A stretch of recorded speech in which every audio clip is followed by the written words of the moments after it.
Hello again, friends.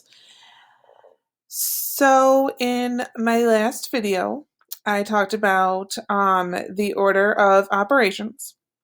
And this time, we are going to start talking about expressions and how to use distributive property to write an equivalent expression.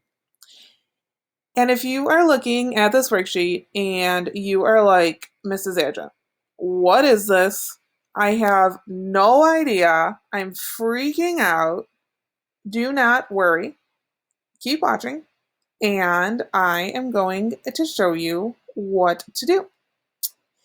So for number one, we have the expression 5x plus 20.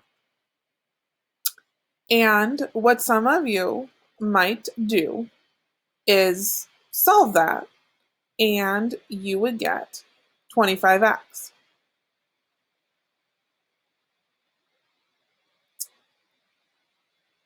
And while that is an okay train of thought, we cannot combine 5x and 20 because they are not like terms. If the 20 also had an x, then we could make it 25x. But since it does not, we have to break this down and we have to write it like 5. And then we have to put our parentheses. We have to put our x. We would put our addition sign. And then we have to think to ourselves, 5 times what would give me 20? And we know 5 times 4 gives us 20. And this would be our answer. And the reason why we are writing it this way is because if I was to solve it using the distributive property, I would take 5 and I would multiply that. And then I would take the 5 again and I would multiply it by the 4. And we would see that we would get 5x plus 20, which is equivalent or the same to the problem that we have here. Now, for a problem like number 2, we have this 3 on the outside of the parentheses. And I know in the last video, using the order of operations, I said that you had to start with the parentheses. But in this case, we have to start with the number outside the parentheses, and we have to multiply it by everything inside the parentheses. So again, what that means is I take my 3 and I distribute it to everything inside the parentheses using multiplication. So I would do 3 times x, which is going to give me 3x. And then I bring down my addition sign. And then I do 3 times 6, which is 18. And that would be my answer that I put on the line. Let's do a few more, shall we? Let's look at number 4 here.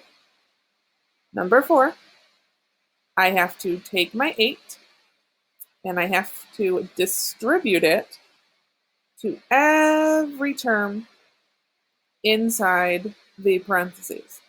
And when I say term, I mean a number inside the parentheses. So we know 8 times 4 is 32. And I bring down my n, and then I bring down my addition sign. And then we know 8 times 3 is 24. And that would be my answer that I would put on the line.